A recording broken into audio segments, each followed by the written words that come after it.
본 방송에서 제공하는 투자 정보는 투자 판단에 대한 조언입니다. 방송에서 제공하는 주식의 가치, 가격 상승 및 가격 하락에 대해서는 방송사에서 보장하지 않습니다. 이 시각 헤드라인 뉴스입니다. 지난해 말 우리나라 외환 보유액이 한 달 만에 역대 최대 기록을 또 갈아치웠습니다. 한국은행이 발표한 지난해 12월 말 외환 보유액은 3,892억 7천만 달러로 한 달 전보다 20억 2천만 달러 늘어났습니다. 지난해 11월 3,872억 5천만 달러로 사상 최대를 기록한 지 한 달 만에 신기록을 다시 쓴 겁니다. 김동연 부총리 겸 기획재정부 장관과 이주열 한국은행 총재는 환율에 과도한 쏠림이 있다면 적극적으로 대처한다는 원칙을 거듭 밝혔습니다. 김 부총리는 오늘 회동에서 올해 3% 성장세를 견고하게 유지하는 것과 소득 3만 달러 시대에 맞는 삶의 질 개선, 그리고 우리 경제의 불확실성이나 위험 요인에 대한 대처를 위해 이 재정과 통화당국이 공조하자는 얘기를 나눴다고 설명했습니다. 삼성전자와 LG전자는 미국 무역대표부에서 열린 세탁기 세이프가드 공청회에서 관세 부과가 부당하다고 강조했습니다. 존 해링턴 삼성전자 미국법인 선임 부사장은 공청회 증인으로 출석해 세이프가드에 따른 관세는 뉴베리 공장, 또 자신들과 거래하는 소매업체, 소비자에게 심각한 충격을 가져올 것이라고 말했습니다. LG전자도 성명에서 자기 이속만 차리려는 월풀의 제안은 LG 공장에 있는 테네시주에 해로울 뿐만이 아니라 미국의 일자리를 위태롭게 미 경제에 손상을 입힐 것이라고 주장했습니다. 올해부터 해외에서 $600 이상 신용카드로 결제하거나 현금을 인출하면 관련 내역이 실시간으로 세관에 통보됩니다. 이는 면세한도 초과 물품에 대한 관세 탈세를 막으려는 조치로 개인정보 침해 논란으로 관련 논의가 무산됐다가 다시 추진됐습니다.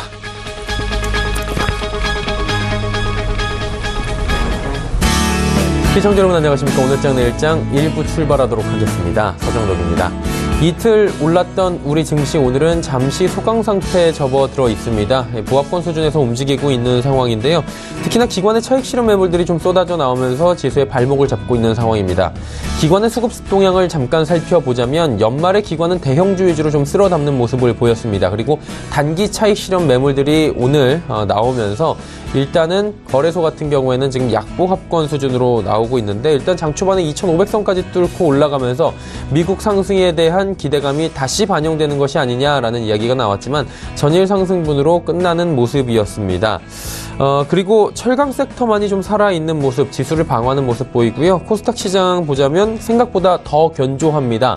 연말부터 연초까지 코스닥 시장은 정말 무섭게 올라왔습니다. 810선까지 안착을 하는 전일장의 모습을 보였는데 오늘은 차익 실현 매물들이 나올 자리다라는 이야기들은 충분히 많이 나왔습니다. 하지만 생각보다 좀 적게 나오고 있는 모습이고요. 보합권 수준 유지하고 있습니다. 특히나 셀트리온을 비롯해서 선별적이긴 한데 시총상위 바이오 제약주들의 움직임 지금도 괜찮은 편입니다. 잠시 쉬어가는 템포의 우리 시장입니다. 조정으로 본다면 강도가 지금 약하게 일어나는 편인데 그렇다면 1월 증시 어떻게 보는 게 좋을지, 장 후반 증시는 어떻게 보는 게 좋을지, 그리고 향후에 우리 시장의 악재는 어떤 것들이 있는지, 환율 부분이 또 많이 걱정이 되실 텐데 이 부분까지 한번 짚어보도록 하겠습니다. 본 방송에서 제공해드리는 정보는 투자 판단에 대한 조언일 뿐입니다. 해당 주식의 가치와 또 수익률 보장해드리지 않는다는 점 참고해 주시길 바랍니다. 자, 코스피 지금 상황부터 체크해보도록 하죠. 코스피 지수는 2,474포인트대까지 빠졌습니다. 0.5% 정도 지금 하락하고 있는 모습인데요. 12포인트 정도 지금 하락하고 있는 상황입니다. 다음 보도록 하죠. 2,496포인트, 사실 오늘 2,500포인트에서 출발을 했는데 이후에 흘러내리면서 2,460선대까지 빠졌다가 지금 소폭 회복한 모습입니다. 하지만 12포인트대 낙폭 여전히 기록이 되고 있고요. 일단은 차익 실현 매물들이 많이 쏟아져 나오는데 기관 쪽에 물량들이 좀 많이 나옵니다. 수급 주체 확인해 보도록 하죠. 기관에서 2,800억 원이 지금 넘게 쏟아져 나오고요. 하지만 개인과 외국인은 삽니다. 개인은 소폭 265억 원 사고요. 외국인은 2,306억 원 순매수합니다. 시가총액 상위 종목들의 흐름 살펴보도록 하겠습니다. 일단 파란불이 좀 더 많이 보이는데 말씀드린 대로 시총 5위 종목인 포스코는 오늘도 3%대 강세 보이면서 좋은 흐름 이어가고요. SK하이닉스가 800원 상승합니다. 하지만 삼성전자와 현대차 빠지고요. 현대차가 어제 하루 잠시 반등하는가 했는데 오늘도 2.66% 조정이 또 나오고 있는 상황입니다. 환율 부분에 대한 지금 우려가 지속적으로 운송장비 업종, 특히나 자동차 업종에는 지금 나오고 있는 상황입니다. 다음 살펴보도록 하죠. 네이버가 이제 90만 원 부근까지 올라갔고요. LG화학이 오늘 40만 원이 다시 무너졌습니다. KB금융, 삼성물산, 강보합이고요. 삼성바이오로직스는 1.15% 빠지고 있습니다. 다음 살펴보도록 하죠. 삼성생명부터 SK텔레콤까지 모두 빠지고 말씀드린 대로 자동차 3인방들 우려가 지금 지속적으로 제기가 됩니다. 현대모비스가 3.7% 좀 많이 빠지는 것으로 지금 체크가 됩니다. 자, 이번에는 코스닥 시장으로 넘어가 보도록 하죠. 코스닥 시장은 말씀드렸다시피 지금 보합권 수준에서 위아래로 움직이는데 0.52포인트 하락입니다. 거의 빠지고 있지는 않은데 일중 흐름들 잠시 살펴보도록 하죠. 820선에는 안착하는 모습입니다. 지금 공방 벌이고 있고요. 장 초반에는 상승하기도 했습니다. 그리고 조금 전 시간까지도 강보합권 움직이고 있었는데 지금 한 2시경부터 약보합권 전환이 되어 있는 상황입니다. 수급 조치 확인해 보도록 하죠. 역시나 기관의 매도 물량이 좀 많이 나옵니다. 2,474억 원. 하지만 개인이 2,389억 원 사고요. 외국인도 소폭이지만 198억 원 사고 있는 상황입니다. 시가총액 상위 종목들의 흐름 살펴보도록 하겠습니다. 셀트리온이 지금 거래소 상장, 이전 상장을 앞두고 강세를 보이는데 또 52주 신고가입니다. 5.11%나 올라갑니다. 셀트리온 헬스케어는 오늘 같이 움직이진 않네요. 약보합이고요. 신라젠이 오늘 보합권 수준에서 움직이다가 지금 하락 쪽으로 방향을 틀었습니다. 3.88% 하락. CJENM이 지금 9만 원 초반까지 내려왔네요. 티슈지는 강보합권입니다. 다음 살펴볼까요? 6위부터 10위 종목들인데 펄어비스, 메디톡스 하락하고요. 로엔도 하락합니다. 하지만 바이로메드와 휴젤 올라가는데 바이로메드 같은 경우에 3.78% 비교적 좋은 흐름들 가져가고요. 휴젤 어제 하락했는데 오늘은 1.65% 올라갑니다. 다음 살펴볼까요? 11위부터 15위 종목들입니다. 포스코캠텍부터 SK머티리얼즈까지 쭉 빠집니다. 파라다이스가 특히나 5%대 하락, 코미팜도 3%대 하락, 포스코캠텍도 2% 중반대 하락이 나오고 있습니다. 원달러 환율 살펴보도록 하겠습니다. 김동연 부총리와 이주열 한국은행 총재 첫 회동에서 환율에 대한 이야기가 나왔습니다. 과도한 쏠림이 있으면 적극적으로 대처한다고 했는데 이 이야기가 나왔음에도 불구하고 원달러 환율은 크게 움직임이 없는 상황입니다. 보합권 수준에서 움직이네요. 국내 양시장 여기까지 살펴보도록 하죠.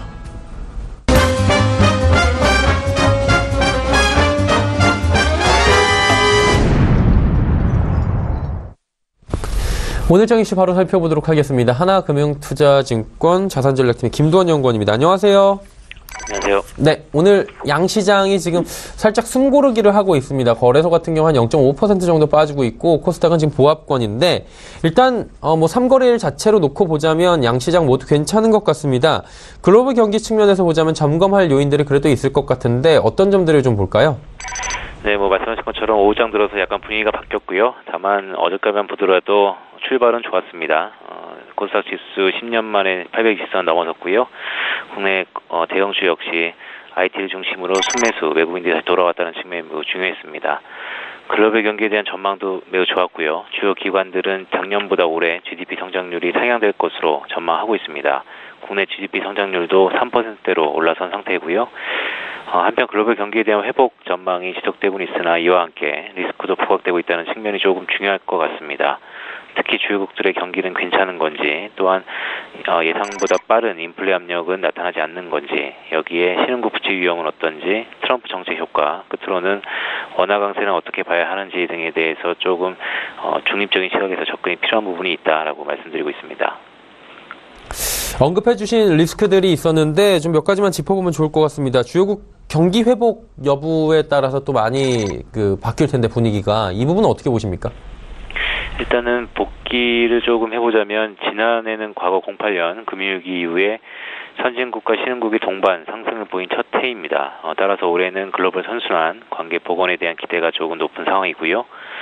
즉 선진국 소비 개선이 신흥국 수출 회복을 이끌 수 있느냐가 최대 관건이다라고 할 수 있겠습니다.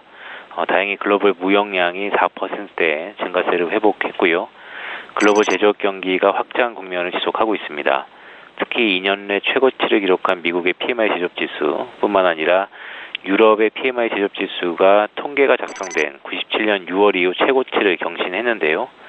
중국과 한국 등 주요 신흥국들의 수출도 회복세를 덩달아 보이고 있습니다. 즉 기대 수면 아래 있었던 글로벌 선순환 관계 복원에 대한 기대가 최근 2018년에도 여전히 이어지고 있다는 점이 좀 중요하다라고 할 수 있겠습니다.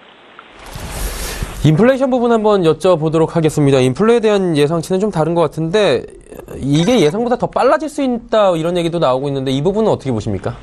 일단은 이 부분이 가장 중요할 것 같습니다. 현재 팩트, 즉 상황을 말씀을 드리면 구조적인 저인플레 환경을 맞이하고 있습니다. 세 가지 혁명이 좀 주요한데요. 4차 산업혁명은 임금의 하락을 견인하고 있고 셰일혁명은 유가의 하락, 그리고 전자상거래 혁명은 생산자 제품 가격의 하락을 견인하고 있습니다. 다만 최근 들어서 물가의 선행지표들이 반등세를 보이고 있어 조금 주의가 필요하다는 판단인데요. 미국 달러와의 추세적인 약세와 더불어서 경기 개선, 그리고 국제유가의 배럴당 60달러 선을 회복하면서 물가가 빠르게 반등할 위험이 잠재적으로 높아지고 있다라는 판단입니다. 실제로 미국의 11월 생산자 물가 상승률이 전년비 3.1%로 올라서면서 약 한 6년 만에 최고 수준의 상승폭을 기록했고요. 생산자 물가는 소비자 물가의 선행 지표라는 점에서 향후 소비자 물가 상승과 그에 결부된 연준의 통화정책 정상화의 가속으로도 연결될 가능성이 있다는 점에서 경계가 필요한 부분이다라고 할 수 있겠습니다. 한 가지만 더 여쭙도록 하겠습니다. 신흥국에 대한 이야기인데요. 신흥국 부채 위험도에 대한 여러 가지 경고성 메시지들 계속 나오고 있잖아요. 이 부분은 어떻습니까? 일단은 신흥국 부채 위험은 조금 중요하고 민감한 부분인데요. 지난해를 기점으로 글로벌 통화 정상화 시대가 돌입했습니다. 단지 앞으로는 속도에 따른 체감만이 다를 뿐인데요. 확률적으로 글로벌 금리 인상 압력이 매우 높다라는 것을 의미합니다. 따라서 선진국 통화정책 정상화, 이어서 금리 상승, 달러 강세 등이 복합적으로 연계될 경우에는 부채 부담이 높은 신흥국은 위험할 수밖에 없는 상황이고요. 우리는 두 번의 경험이 있습니다. 과거 97년 또한 08년 글로벌 위기 전부 부채 부담이 원인이었다는 점이 특징인데요. 따라서 기업 부채가 GDP 대비 200%가 넘는 중국, 또한 가계 부채가 임계치에 올라선 한국, 정부 부채 부담이 있는 브라질 등은 신흥국 중에서도 특히 주의가 좀 필요한 부분이다라고 할 수 있겠습니다. 네, 마지막으로 환율 한번 여쭙도록 하겠습니다. 이게 지금 원화 강세 강하게 이루어지고 있는데 이 부분 어떻게 보십니까? 지난주에 말씀하시기로 연말에 한 1,000원 초반대까지 지금 보신다고 저희가 기억을 하거든요. 계속 그렇게 생각하십니까? 네, 맞습니다. 말씀하신 것처럼 전 개인적인 비유로 2018년도 장중에는 1,000원 선도 깨질 위험을 저희가 열어둘 필요가 있다라고 말씀을 드리고 있고요. 2018년을 통째로 놓고 보면 원화 강세, 반대급부로 미국 달러화는 약세입니다. 시기적으로 조금 구분해보자면 1분기와 3분기는 원화 약세 압력이 좀 높을 것 같고 2분기와 4분기는 원화 강세 압력이 상대적으로 부각될 것으로 판단하고 있습니다. 특히 1월과 2월, 3월, 즉 1분기에는 가장 중요한 분수령이 역시 단연 미국의 연준이고요. 연초 문재인 정부의 정책 기대, 또한 2월 평창 동계올림픽을 앞두고 전개되는 한반도의 긴장 완화, 이러한 것들은 원화 강세 흐름을 지속시킬 요인입니다. 따라서 하단을 열어둘 필요가 있을 것 같고요. 다만 조금 먼 얘기일 수 있겠지만 연준 이사들의 선임과 맞물린 3월 FOMC 전후로 연준발 불확실성이 부각된다는 점은 달러 환율의 변동성과 함께 일말의 상승 가능성도 소지하고 있다는 점에서 향후 외환시장의 변동성 확대 저희가 좀 주시할 필요가 있다라고 할 수 있겠습니다. 네, 환율 부분까지 오늘 말씀 잘 들었습니다. 여기까지 하도록 하겠습니다. 감사합니다. 네, 고맙습니다. 하나금융투자증권 자산전략팀의 김두원 연구원이었고요. 이슈 칼럼 바로 이어갑니다.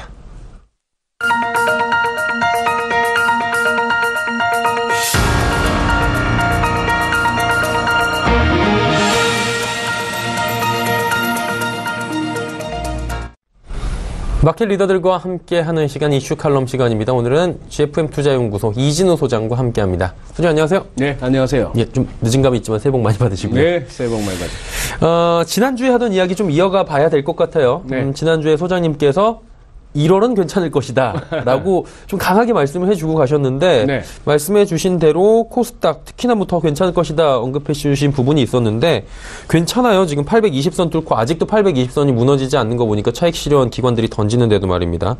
코스닥 흐름에 대해서 아직도 긍정적으로 보시는 것 같은데 어떠세요? 그러니까요. 지금 이제 해가 끼고 오늘이 거래일로 3일째입니까? 그렇죠. 3거래일째죠. 예. 화, 수, 목 3일째인데 이틀 이제 바짝 오르고 어제 특히 뉴욕 증시 3대 지수가 일제히 사상 최고치 경신하고 또 올라죠, 이게. 그런 와중인데 지금 코스피는 한 10포인트 남짓 밀리고 예. 코스닥도 약보합으로 돌았죠. 은근히 변동성이 있습니다. 네네. 예, 은근히 변동성이 있고 은근히 또 차익 실현 매물도 나오는 분위기예요. 네네. 지금 뭐 외국인 코스피 같은 경우에 다들 요새 뭐 코스닥 보시지만 코스피 같은 경우에 외국인들이 선물을 너무 많이 파네요.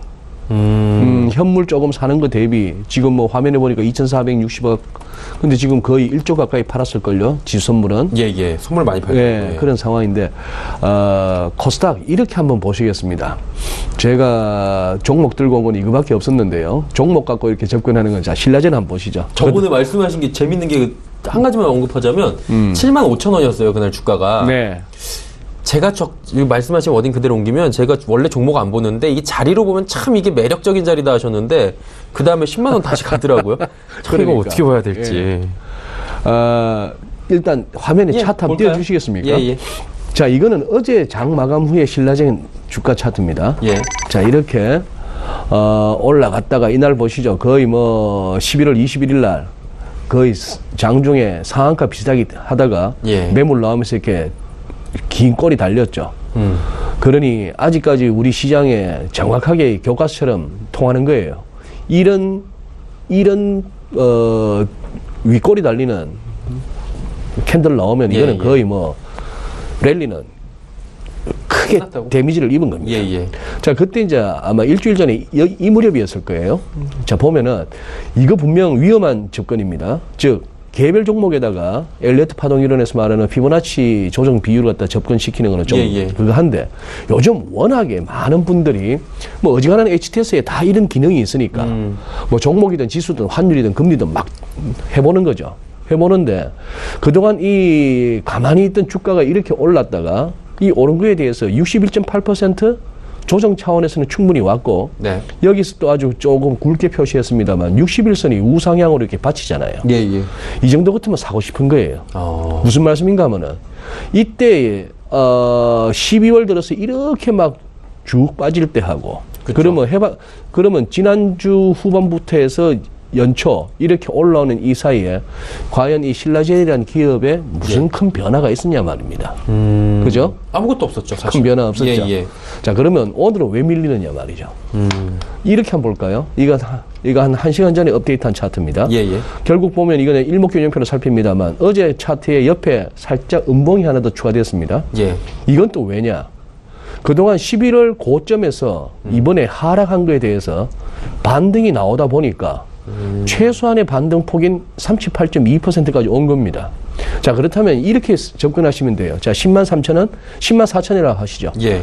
104,000원에서 이게 조금 더 반등이 이어진다면은 예. 기본적으로 113,000원 많은 더 추가 상승이 가능해 가능하다. 보이고 한 번 더 가면은 또 추가 만원 더 가능한 거예요. 예. 자, 그런 식으로 해서 자, 그러면 10만 원 정도에서 추가 2만 원이면 이거는 20%입니다. 꽤 되는 거죠. 그죠? 예. 좀 노골적으로 가볼까요? 가셔도 될 것 같아요. 스탁론 낼까요? 아니요. 그건 스탁론 내서 빚 낼까요? 안 돼. 빚 내서 한 1, 2주 만에 쭉쭉 해서 한 2만 원만 더 가면 20%입니다. 뭐 스탁론 이자 얼마인가 뭐 비싸다 하지만 자, 그러나 예. 만약에 여기서 이 하락에 대한 조정은 기술적 반등은 여기서 끝났다. 여기서 다시 지난번 봤던 73,000원, 74,000원 근처에 이쪽으로 다시 흘러내리는 그거라면은 예. 이거는 또 뭐 해야 되죠?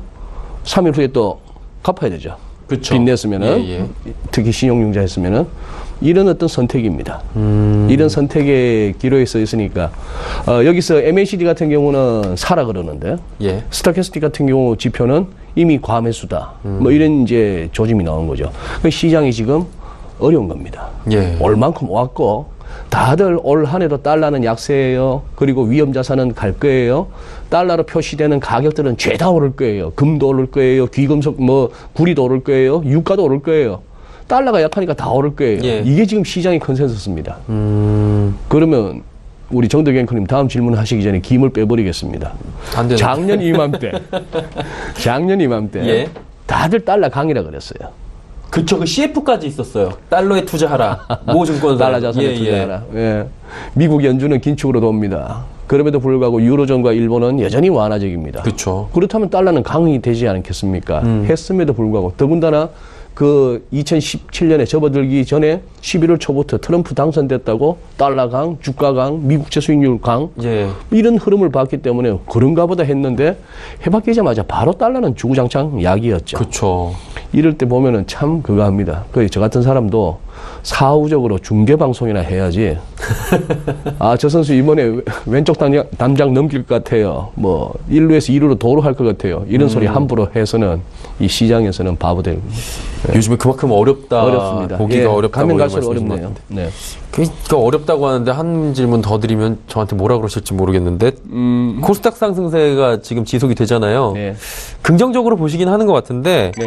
이럴 때 좀 발빠르게 움직이는 게 좋아요? 아니면은 좀 느긋하게 좀 바라보는 게 좋겠습니까? 그러니까요. 지금 어쨌거나 추세는 살아있는 거죠. 예, 예, 추세는 살아있고 800을 돌파했으니까 예.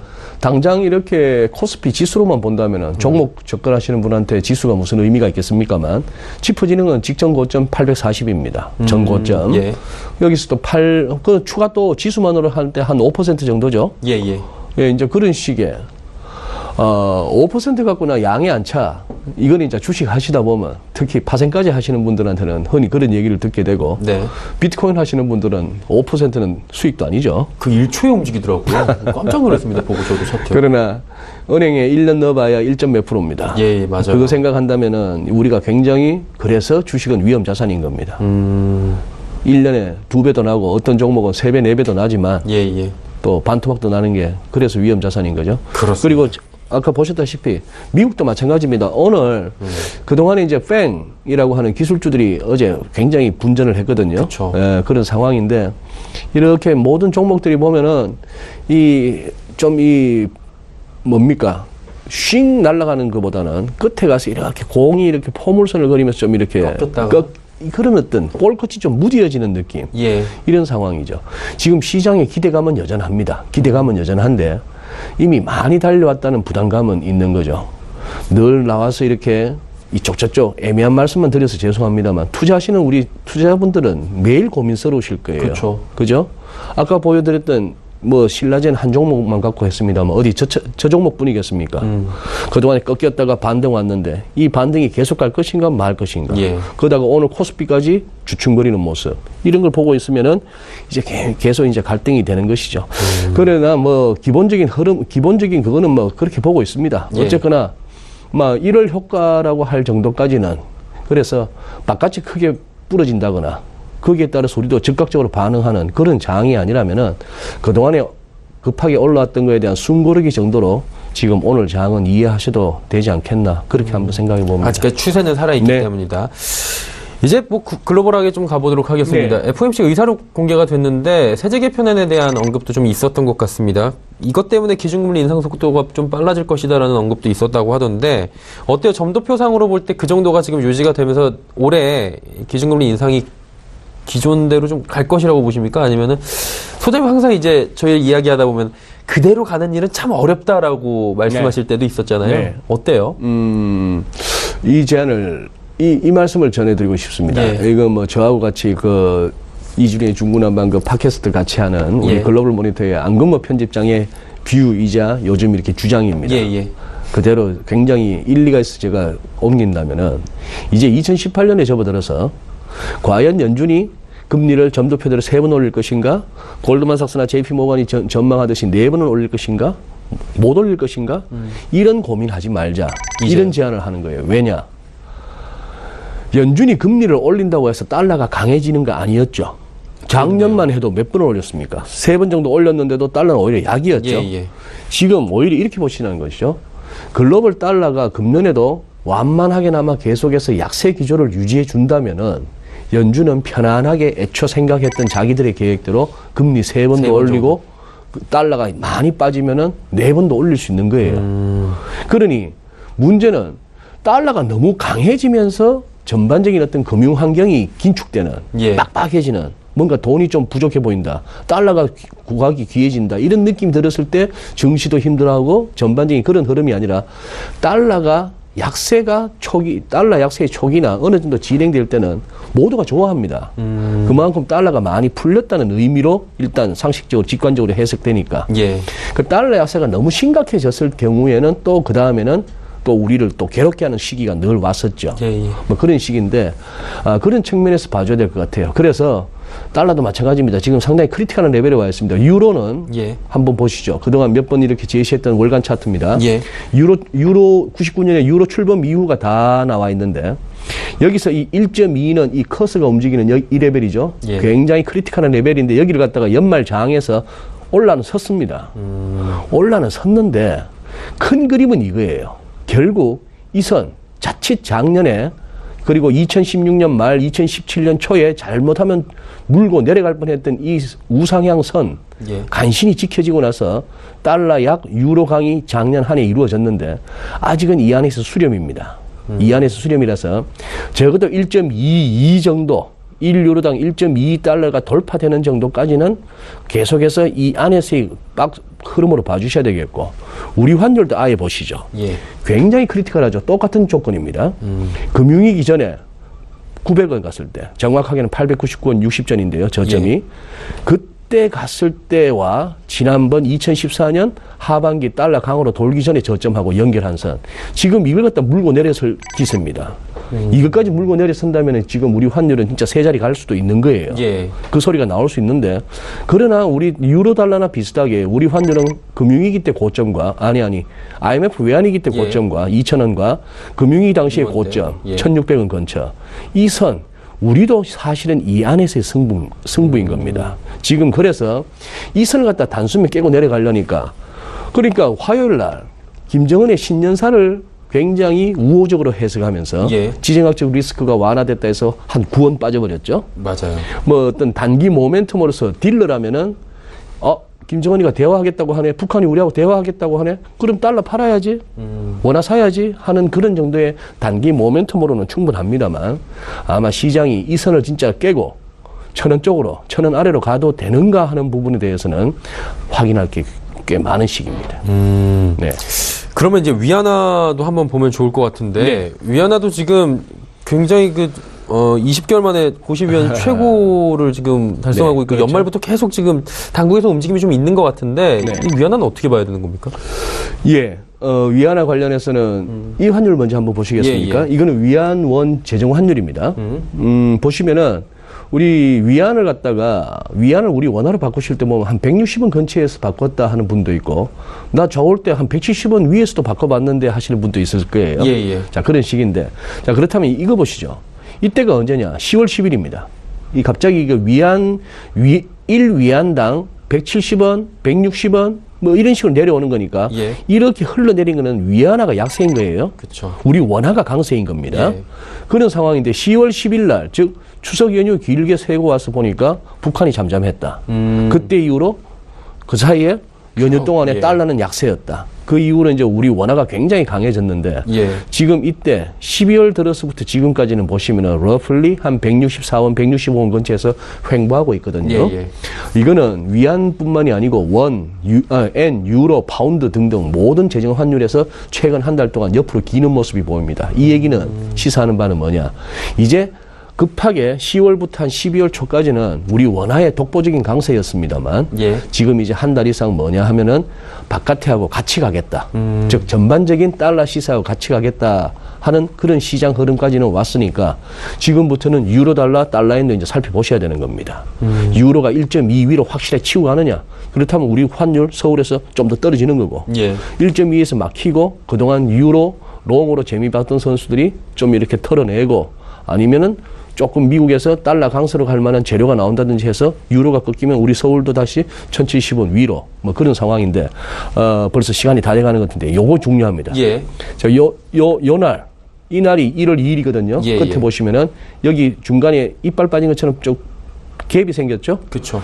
이게 이제 소위 말하는 이제 김정은 이제 모멘텀입니다. 그러고 나서 반등이 나왔는데 이 갭이 채워지는가 안 채워지는가 굉장히 중요해요. 예.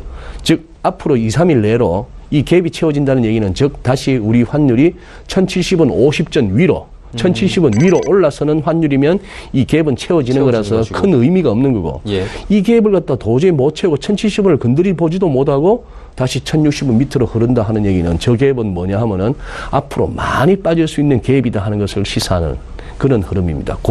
그 판단으로 접근하시면 좋겠네요.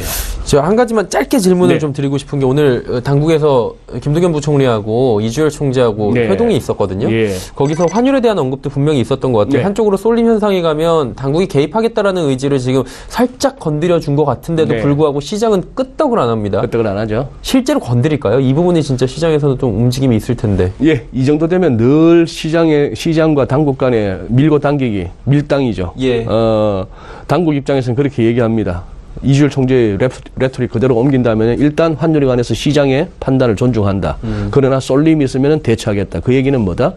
투기적으로 달러 팔고 환율 더 떨어진다에 배팅하는 세력들이 여기저기 영내 여기 할 것 없이 막 덤비면 개입하겠다는 의미거든요. 네. 그 의미인데 이럴 때 시장은 또 한번 테스트 해봅니다. 정말? 우리 한번 1060원도 한번 팔아볼까? 뭐가 받치고 있지? 이거 당국 비들까? 아닐까? 때려봤는데 쉽게 내려가네? 그렇게 이제 약점 잡히면 이제 시장이 당국 멱살을 잡고 가는 거고 거기서 강하게 한번 뜯어올리는 개입을 해서 쇼플레이를 다치게 한다면은 예. 또 이제 시장이 기가 죽는 거죠. 지금 약간 이제 당국과 시장 간의 신경전이 접어들었다 보시면 될 것 같아요. 미묘한 그런 밀당이. 그런데 그 의지가 네. 그렇게 강해 보이진 않네요, 개인적으로. 그렇게 네. 지금 판단하시는 분들이 좀 많은 것 같은데 환율은 한번 또 지켜봐야 될 것 같습니다. 일주일 뒤 환율은 어떻게 될지 그때 또 한번 여쭤보도록 하겠습니다. GFM투자연구소 이진호 소장과 함께했습니다. 고맙습니다. 예, 감사합니다. 오늘장 내일장 1부 함께 하셨고요. 잠시 뒤 2부 예고해드리도록 하겠습니다. 오늘도 2부에서는 라이브 매매타임 시간이 준비가 되어 있습니다. 다양한 종목들 준비가 되어 있고요. 하단에 번호 100원의 정보 이용료가 부과됩니다. 샵 0082번을 통해서 종목 상담 주시면 됩니다. 메리츠증권증권 여의도금융센터의 권홍섭 PB, 하나금융투자증권 클럽원 금융센터의 김상진 팀장과 함께 하도록 하겠습니다. 2부에서 뵙겠습니다. 고맙습니다.